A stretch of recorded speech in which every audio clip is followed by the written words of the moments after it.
So our first topic for the third quarter, so it's all about the undefined terms in geometry. Okay, so what terms or concept in geometry have you learned from grade school? Or any idea, if you hear the word geometry, ano yung mga word na pumapasok sa inyong isip? Okay, yes, Sevilla? Very good. Angle, another words or terminologies. Sabi ni Sevilla, angles daw. Tama yon. Ano pa po? Yes, Batoon?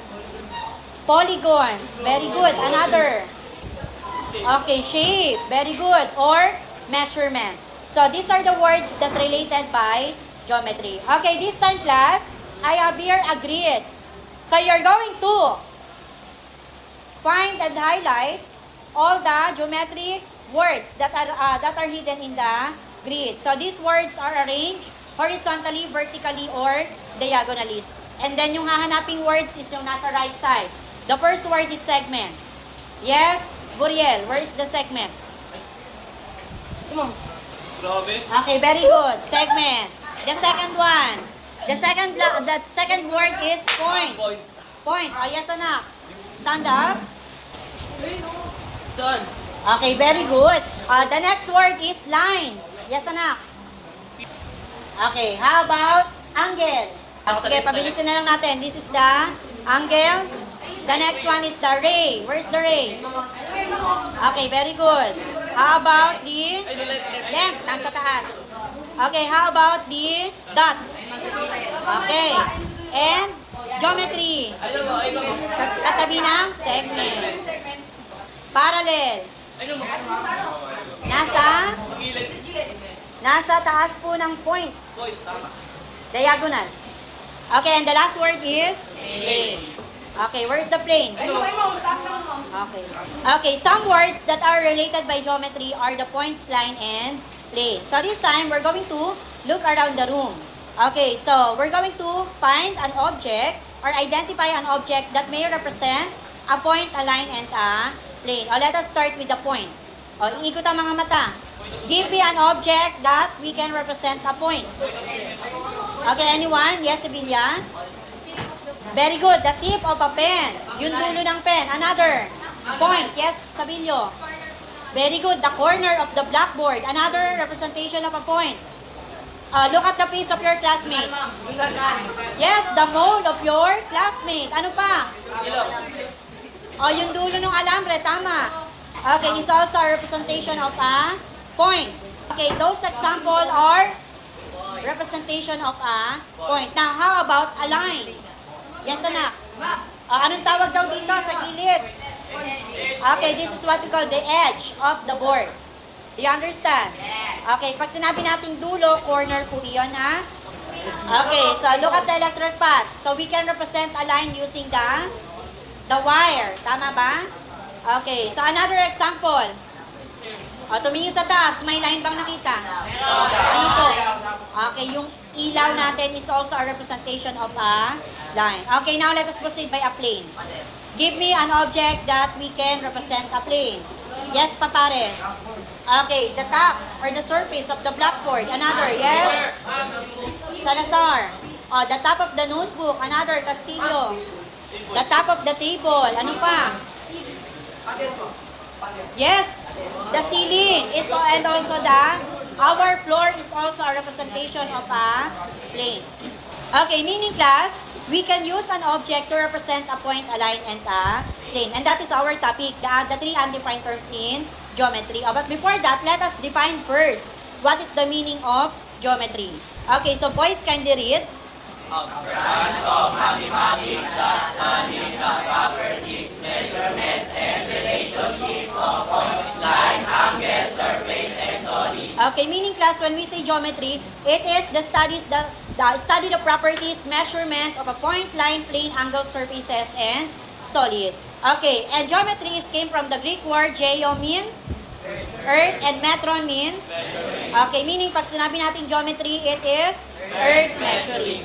And the three undefined terms in geometry are the point, line, and plane. Now, what is undefined terms? So, when we say undefined terms, girls, can you read? Are terms that cannot be defined because they can only be described or illustrated. Okay, class, meaning when we say undefined terms, okay, these are the words that cannot be defined. But based on our observation, we can identify that this object is a representation of a point, a line, or a plane. Meaning, wala siyang exact definition. Pero based on our observation, na-identify natin kung ito ba ay point, ito ba ay line, or ito ba ay plane. Again, what are the three undefined terms in geometry? Point. The point, line, and plane. Let us focus on a point. Okay, so this is an example of point. Using your finger, draw a point. Okay, point. Sige, mag-point kayo. Okay, meaning a point is represented by a... Anong ginawa nyo? Paano mag-drawing ng point? O anong tawag doon? Dot. Meaning, a point, or we can represent a point using a dot. Okay, a point, it has only location, but no dimension or actual size. Class, when we say dimension, pumapasok dito po anak yung tatlo. Ano yung tatlo?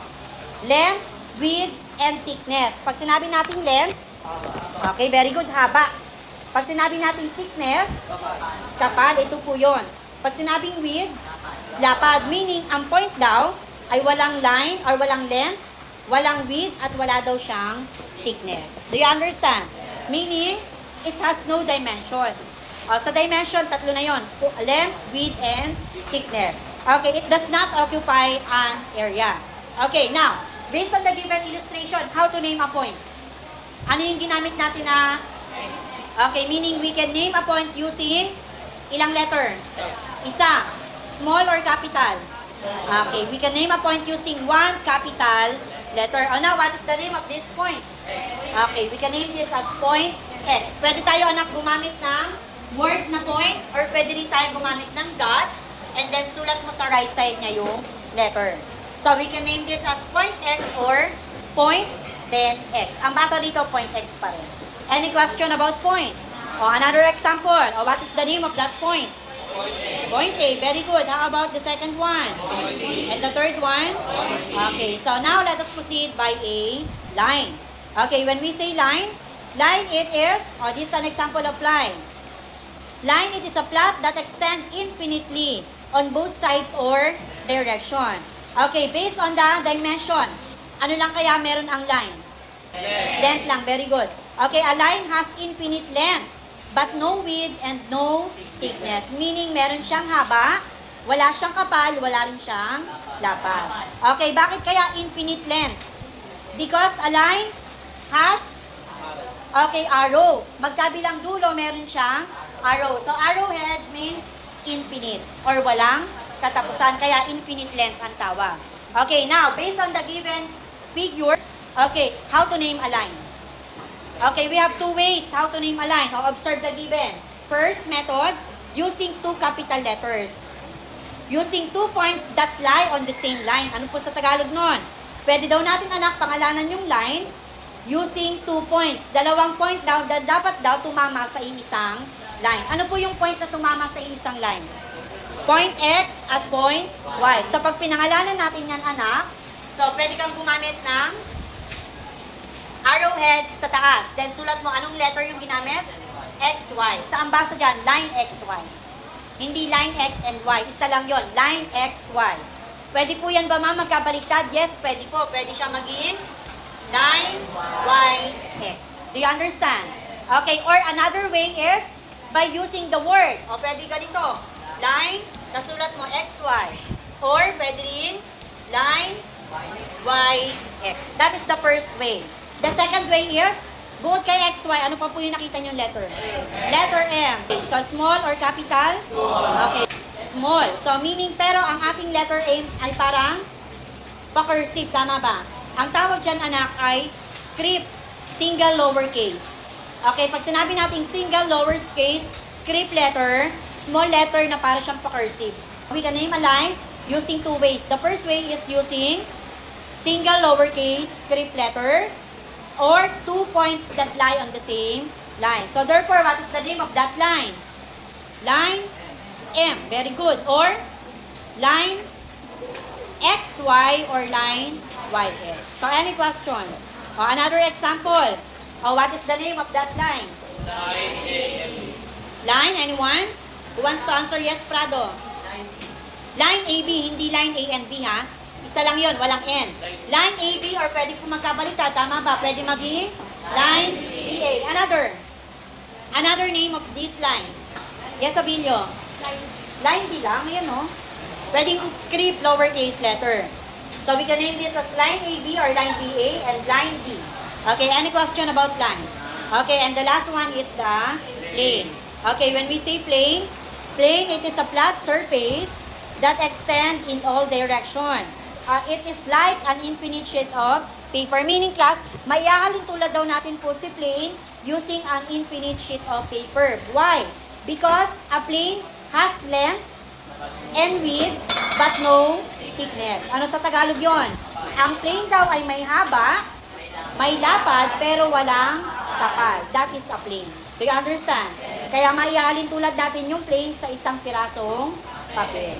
Okay, now, how to name a plane? To name a plane, same way sa line. Two ways din po. Ano yung first way? Okay, to name a plane first, it is named by a single script capital letter. Commonly class, yung mga script letter nakikita yan sa gilid. Pwede sa right side, baba taas, pwede rin sa left side. Okay, capital naman po ang gagamitin natin. Sa line, small letter, tama ba? Dito, capital letter. Therefore, we can name this plane as plane. Anong letter po ito? Okay, we can name this as plane M, or the second method is by any 3 points that do not lie on the same line. Ano po ibig sabihin nun? 3 points daw na tumama sa loob ng plane. Pero may rule po tayo dyan. Kailangan, hindi lang daw isang line ang ma-form. Paano pong gagawin? Kapag kinonect natin yung 3 points, kailangan more than 1 line ang ma-form. Halimbawa, i-connect ko to, ilang line kaya to? 1, 2, 3. O pwede ito kasi 3. Ma'am, paano kung yung point ay ganito? O i-connect mo, ilang line lang yan. Hindi po pwede yan. Kailangan hiwa-hiwalay sila para masabing plane. Do you understand? Again, we can name a plane using 2 ways. The first way is using single script capital letter or by any 3 points that do not lie on the same line. Do you understand? So therefore, we can name this plane as plane M, or another is plane E-I-R. Pwede rin baliktad. E-R-I. Pwede rin unahin si I. Okay, basta mahalaga silang 3 yung magkakasama. Any question? Another example. What is the name of this plane? Anyone? Okay, retada. Plane MHA. Okay, we have plane MHA. Or pwede rin balik-baliktad. MHA. Mahalaga silang 3 yung magkakasama. So again, any question about the 3 undefined terms in geometry? Okay, let's see. So this time class, I have here an object. Then you're going to identify whether the given object may represent a point, a line, or a plane. First object, the top of the ID. Plane. Yes or no? Plane. How about the ID lace? Yes, De La Cruz? Line. How about the handkerchief? Pares. Plane. How about the tip of the screw? Point. Okay, the tape measure? Line. How about the string guitar? Line. And the top of the money? The edge of the money? Line. How about the corner? Okay, so any question about the 3 undefined terms?